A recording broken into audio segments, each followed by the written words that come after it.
रात के 12 बज चुके थे। राज अपने ऑफिस से घर लौट रहा था।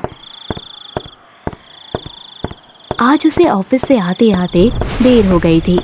रास्ता पूरा सुनसान हो चुका था। ठंडी हवा चल रही थी और बीच बीच में बिजलियां चमक रही थी। मौसम ऐसा हो चुका था कि कभी भी बारिश शुरू हो जाए। राज जल्दी जल्दी चल रहा था। अचानक उस रास्ते की लाइट्स अपने आप ही टिमटिमाने लगी। कभी वो लाइट बंद हो जाती तो अगले ही पल फिर से जल जाते। राज ने सोचा कि मौसम खराब होने की वजह से ऐसा हो रहा होगा, तो वो भी उस बात को नजरअंदाज करते हुए आगे चलता गया। तभी उसके पीछे से एक नाजुक लुभावनी आवाज आई। सुनिए, मैं भी आपके साथ चल सकती हूँ क्या? राज ने पीछे मुड़कर देखा। उसके पीछे एक कमाल की सुंदर लड़की खड़ी थी। वो लड़की इतनी सुंदर थी कि एक पल के लिए राज उसे देखते ही रह गया। उस लड़की ने फिर से कहा, जी मुझे आगे के मोड़ तक जाना है, क्या मैं आपके साथ चल सकती हूँ? वो मुझे अंधेरे से बहुत डर लगता है और मौसम भी देखिए ना, ऐसा लग रहा है कि कभी भी बारिश शुरू हो जाएगी। प्लीज आप मुझे वहां तक छोड़ देंगे? जी हाँ, क्यों नहीं, आप चलिए मेरे साथ। वो लड़की राज के साथ चलने लगी।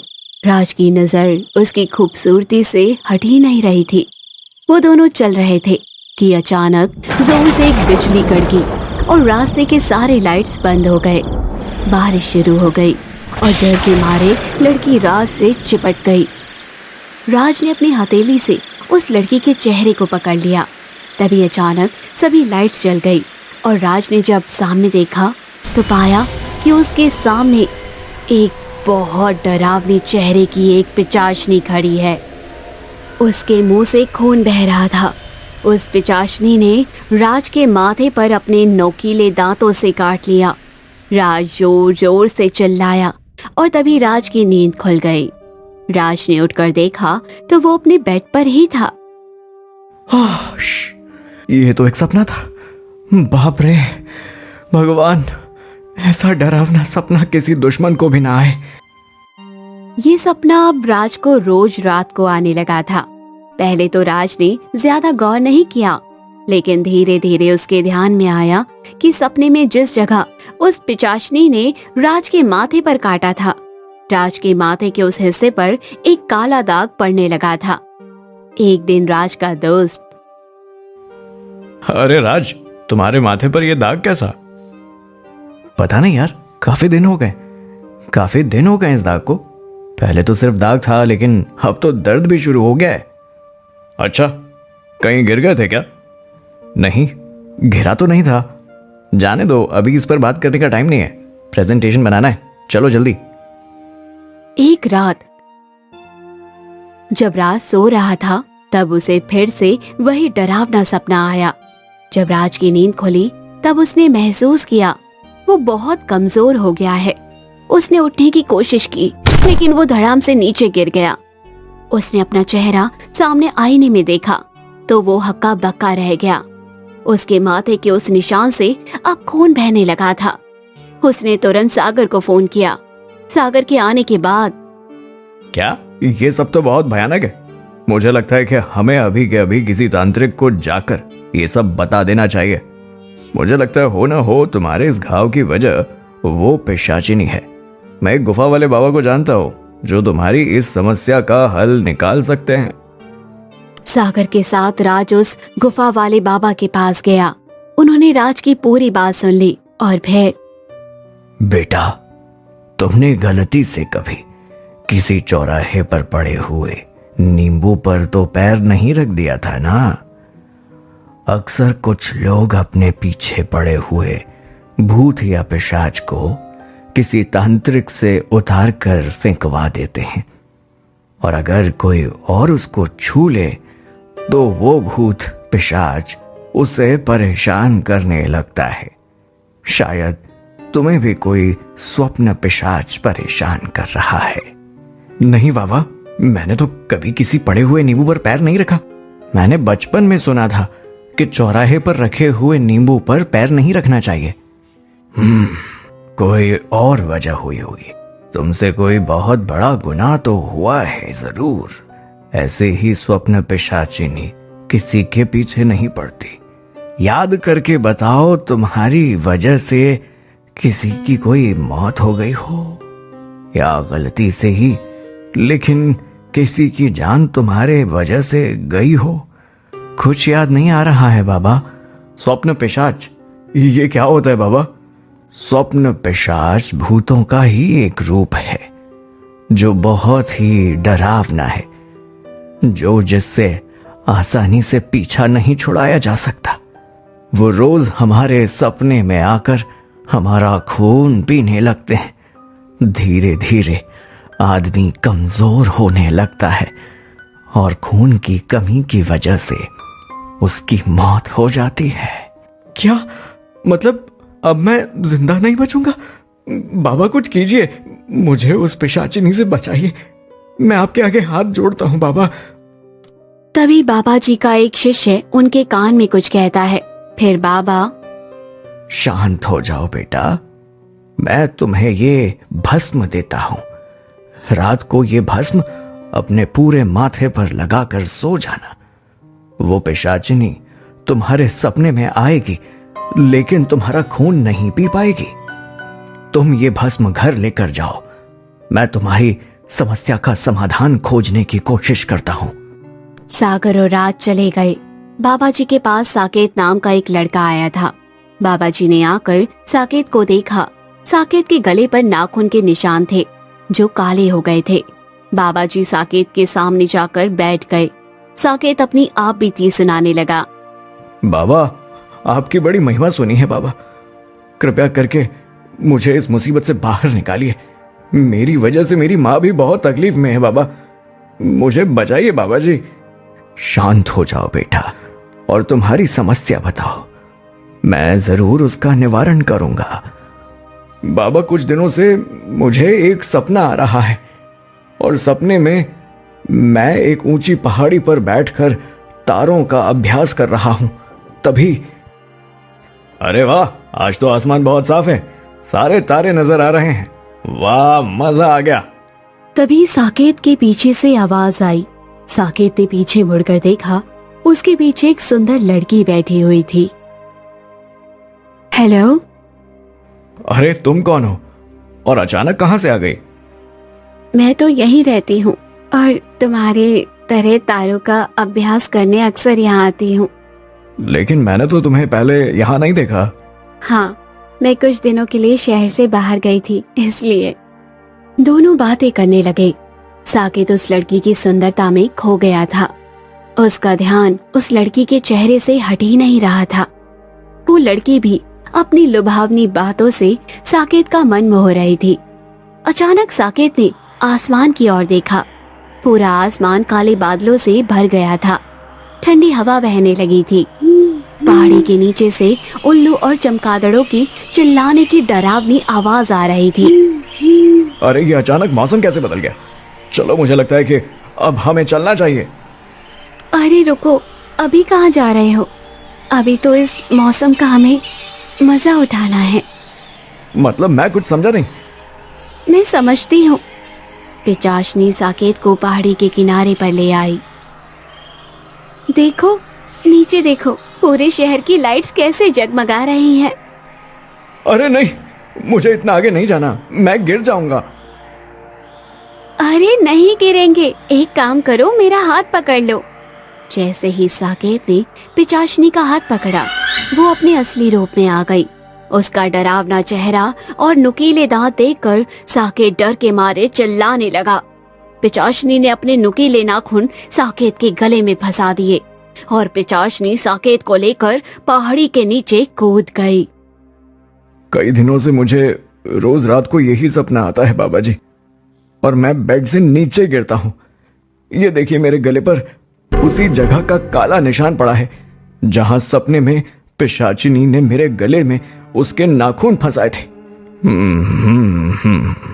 मैं समझ रहा हूं तुम्हारे साथ क्या हुआ है। बाबा, मैं बच तो पाऊंगा ना? मेरी माँ को मेरी बहुत चिंता हो रही है। उसे लग रहा है कि कोई भूत मेरे पीछे पड़ा है। तुम्हारे माँ की बात सही है बेटा। तुम्हें जो सपने आ रहे हैं वो एक स्वप्न पिशाचिनी की वजह से आ रहे हैं। हमें ये अब ढूंढना है कि वो पिशाचिनी तुम्हें परेशान क्यों कर रही है। तुम्हें ऐसे सपने कितने दिन? करीब 15 दिनों से बाबा। राज भी तो यही कह रहा था। पता नहीं क्यों, लेकिन मुझे तुम्हारी और राज की कहानी में बहुत समानता लग रही है। कौन राज? तुम्हारे जैसा ही एक लड़का है, अभी कुछ देर पहले मेरे पास आया था। उसे भी ऐसे ही डरावने सपने आ रहे हैं और उसके माथे पर भी ऐसा ही काला निशान है जैसा तुम्हारे गले पर है। अच्छा, तुम कल शाम को आओ, मैं राज को भी बुला लेता हूं। कहीं ना कहीं तुम दोनों की कड़ी एक दूसरे से जुड़ी हुई है। अगली शाम बाबा जी ने राज को भी बुला लिया। जब राज और साकेत ने एक दूसरे को देखा, अरे आप, ये क्या आपके गले पर निशान कैसा? आपके भी माथे पर ऐसा ही निशान है। देखा, मैंने कहा था ना कि शायद तुम दोनों की कहानी एक दूसरे से जुड़ी हुई है। बाबा, आप क्या कहना चाहते हैं? कल तुम्हारे जाने के बाद साकेत मुझसे मिला। उसने भी उसके सपने के बारे में बताया। जैसा डरावना सपना तुम्हें आता है वैसा ही इसे भी आता है। साकेत की बात सुनकर मुझे लगा कि शायद तुम दोनों के सपने की वजह एक ही हो, इसलिए मैंने तुम्हें यहां बुलाया है। लेकिन मुझे बताओ, तुम एक दूसरे को जानते हो? जी वैसे जानते तो नहीं, पहले हम एक ही रिक्शा में जा रहे थे, तभी एक बार मुलाकात हुई थी। एक बात बताओ कि जब तुम दोनों उस रिक्शे में जा रहे थे तब कोई अनहोनी घटना घटी थी? बाबा का सवाल सुनकर साकेत दूसरी तरफ देखने लगा। क्या हुआ? तुम दोनों एक दूसरे को ऐसे क्यों देख रहे हो? कुछ हुआ है क्या? बाबा, वो कैसे बताऊं, समझ नहीं आ रहा है। जिस रात हम रिक्शे से आ रहे थे तब क्या हुआ था तब? जी उस वक्त सड़क पर अचानक एक औरत रिक्शे के सामने आ गई और रिक्शे वाले ने उसे टक्कर मार दी। फिर वो औरत खून से लथपथ सड़क पर पड़ी थी। उसमें थोड़ी जान बाकी थी, लेकिन रिक्शे वाले ने रिक्शा भगाया और उस औरत को वहीं छोड़ दिया। तो तुम लोगों ने उसे कहा नहीं कि उस औरत को अस्पताल लेकर जाना चाहिए? बाबा, हमें लगा था, लेकिन हम दोनों भी बहुत डर गए थे, इसलिए कुछ बोल नहीं पाए। अब पूरी बात साफ हो गई है। तुम लोग उस औरत को वहीं छोड़ आए थे। तुम्हारे जाने के बाद उसकी मौत हो गई और उसने अपनी मौत के लिए तुम्हें जिम्मेदार मान लिया। ये सब 15 दिन पहले हुआ, मतलब अमावस्या के दिन। अमावस्या के दिन उसकी मौत हो गई। उसकी आत्मा मुक्त नहीं हुई है। अब वो स्वप्न पिशाचिनी बन गई है। वो तुम दोनों के सपने में आकर तुम्हें मार डालने वाली है। और तुम ही क्यों, उस रिक्शे वाले से भी बदला लेने वाली होगी, या अब तक उसने उसे मार भी डाला होगा। बाबा, हमें बचा लीजिए बाबा। हाँ बाबा, हाँ बाबा, मैं भी मरना नहीं चाहता। कुछ नहीं होगा तुम्हें। आज जब तुम दोनों सो रहे होंगे तब वो तुम्हारे सपने में आएगी और तभी मैं उसे पकड़ लूंगा। तुम दोनों सिर्फ ये भस्म अपने मस्तक पर लगाकर सोना। बाबा का दिया हुआ भस्म लगाकर रात सो गया। रात को उसे वही सपना आया। इधर बाबा जी और उनके शिष्यों ने मिलकर हवन की सारी तैयारी कर ली थी। राज सपने में पिचाशनी से बात करने लगा। तब बाबा जी को पता चल गया था कि पिचाशनी राज के सपने में आ चुकी है। पिचाशनी ने जैसे ही राज के माथे पर काटना शुरू किया, भस्म की वजह से उसका मुंह जल गया।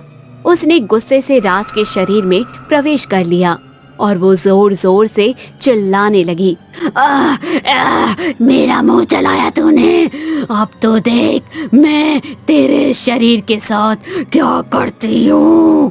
राज के शरीर में घुसकर पिचाचनी जोर जोर से भागने लगी और अपना सर दीवार पर पटकने लगी।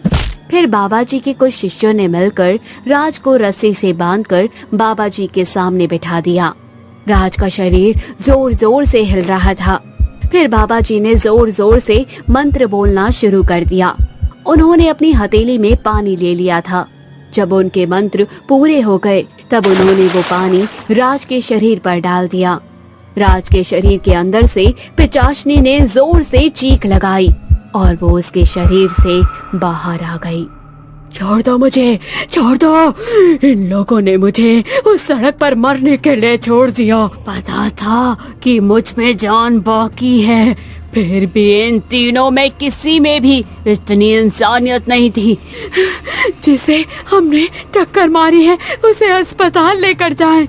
ऐसे लोगों को जीने का कोई हक नहीं है। मुझे मारकर ये लोग गए, न जाने फिर और कितने लोगों की जान लेंगे ये हत्यारे। मुझे अपना बदला पूरा करना है। छोड़ दो मुझे, छोड़ दो।